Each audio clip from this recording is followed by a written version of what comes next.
video kali ini kita akan membahas lingkungan sebagai habitat hidup berkelanjutan. Mari kita simak. Untuk subbab yang pertama, kita akan membahas mengenai pengertian lingkungan, ekosistem, dan etika lingkungan.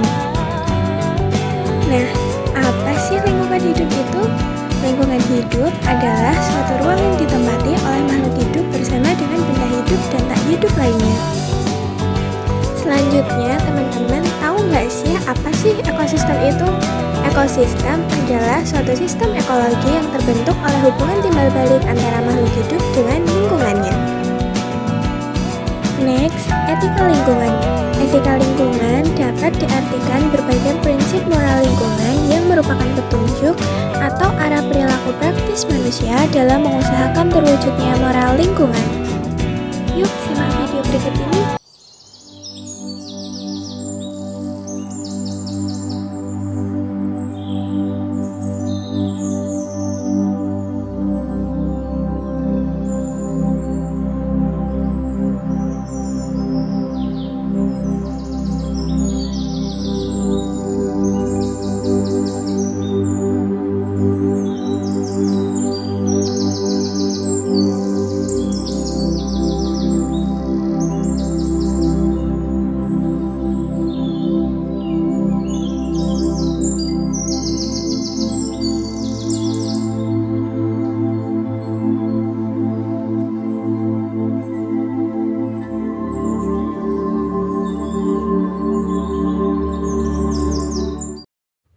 Dari video tadi, teman-teman jadi punya gambaran umum mengenai lingkungan hidup.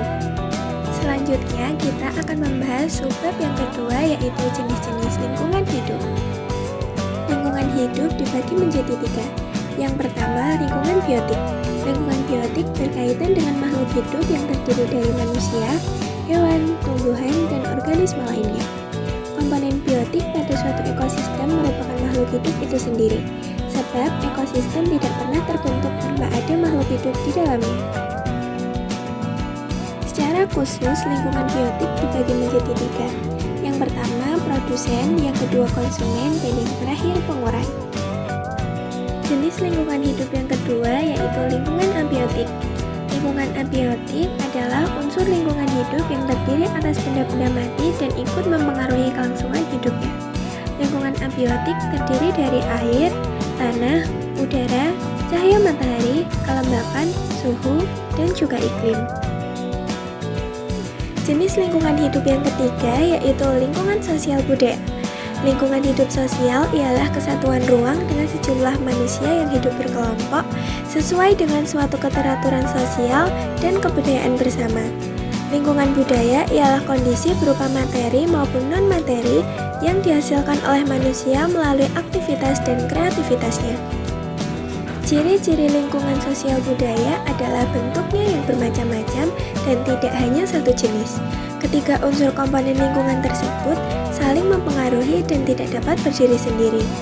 Lingkungan hidup dapat dibagi menjadi 2 jenis, yaitu lingkungan hidup alami dan lingkungan hidup buatan. A. Lingkungan hidup alami.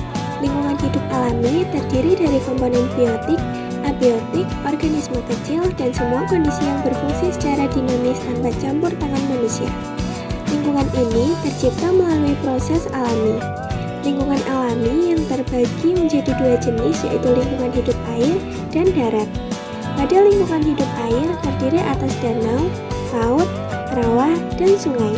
Sedangkan pada lingkungan hidup darat terdiri atas bukit, gunung, hutan, lembah, dan padang rumput.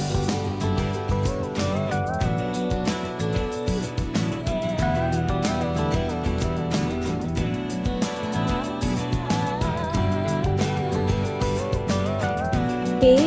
Lingkungan hidup buatan. Lingkungan buatan adalah lingkungan yang dibuat oleh manusia secara sadar dengan memanfaatkan penggunaan teknologi, baik menggunakan teknologi sederhana maupun modern, sebagai upaya pemenuhan kebutuhan hidup manusia. Karakteristik lingkungan ini tidak beragam bentuknya dan hanya terdiri dari satu jenis. Contoh lingkungan buatan termasuk jalan, sekolah, taman, dan kawasan industri. Selanjutnya, kita akan membahas mengenai manfaat lingkungan. Manfaat lingkungan yang pertama yaitu lingkungan sebagai tempat untuk hidup. Lingkungan menjadi tempat beraktivitas makhluk hidup, baik manusia, hewan, maupun tumbuhan. Lingkungan juga berperan sebagai tempat manusia berinteraksi sosial. 2. Lingkungan sebagai penghasil pangan makhluk hidup. Untuk memenuhi kebutuhan hidup sehari-hari, makhluk hidup membutuhkan pangan dan air.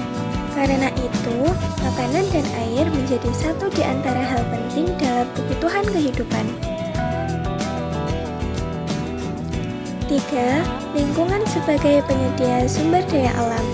Satu di antara contoh sumber daya alam yang ada di lingkungan hidup alami adalah gas alam dan minyak bumi. Kedua sumber daya alam tersebut penting untuk dimanfaatkan manusia sebagai pemenuhan kebutuhan hidup. 4. Lingkungan sebagai penyedia mikroorganisme. Mikroorganisme diperlukan untuk menguraikan sisa-sisa makhluk hidup yang sudah mati. Melalui sebuah proses yang dilakukan oleh mikroorganisme, sisa-sisa tersebut akan menjadi tanah yang subur. Manfaat yang kelima, lingkungan sebagai penyedia oksigen. Setiap makhluk hidup membutuhkan oksigen untuk bernafas. Sama halnya seperti air. Jika kekurangan oksigen, makhluk hidup akan lemas, bahkan mati. Manfaat lingkungan hidup yang keenam, yaitu lingkungan sebagai penyedia tanah. Bagi tumbuhan, tanah berfungsi sebagai tempat hidup dan kembangnya. Bagi manusia, tanah berfungsi sebagai tempat berpijak, berkebun, berladang, mendirikan rumah, dan lainnya. Untuk subbab selanjutnya, kita akan membahas mengenai kualitas lingkungan sebagai kebutuhan hidup. 1. Pengertian kualitas lingkungan dan pentingnya bagi kehidupan. Kualitas lingkungan hidup diartikan sebagai keadaan lingkungan yang dapat memberikan daya dukung optimal bagi kelangsungan hidup manusia pada suatu wilayah. Kualitas lingkungan yang baik ditandai dengan suasana yang dapat membuat orang merasa nyaman untuk tinggal di tempatnya sendiri. 2. Indeks kualitas lingkungan hidup.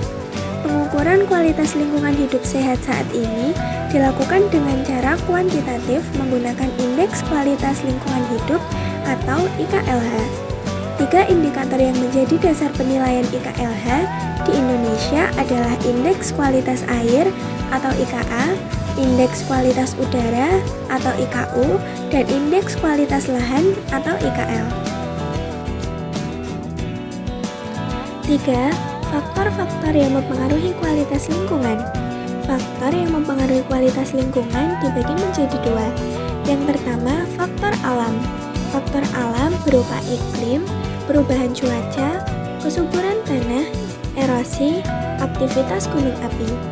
Faktor yang kedua yaitu faktor sosial budaya yang berkaitan dengan menguasai ilmu pengetahuan dan teknologi, tradisi masyarakat setempat, dan juga cara berpikir masyarakat.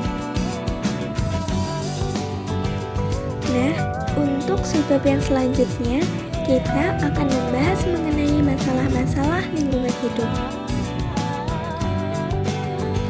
Di Indonesia, banyak didapati masalah-masalah lingkungan, di antaranya global warming, pencemaran udara, pencemaran air, pencemaran pesisir pantai, pencemaran air laut, pencemaran tanah, kebakaran hutan, menurunnya keragaman hayati. Lalu, bagaimana upaya pencegahan mengenai masalah-masalah lingkungan tersebut? A. Mengatasi global warming dengan meningkatkan tutupan hutan dengan tanaman penutup. B. Melakukan pelestarian udara. C. Mengatasi masalah air dengan membuang limbah secara tepat. D. Melakukan pelestarian laut dan pantai dengan menghindari bahan peledak. E. Melakukan pelestarian tanah dengan reboisasi. F. Membuang sampah pada tempatnya. G. Mengolah limbah sebelum dibuang. Berikut adalah upaya pencegahan yang dapat kita lakukan. Dari video tersebut, kita sebagai generasi muda patut untuk melestarikan kelestarian lingkungan hidup. Mari kita menjaga lingkungan bersama. Thank you for watching and see you next time.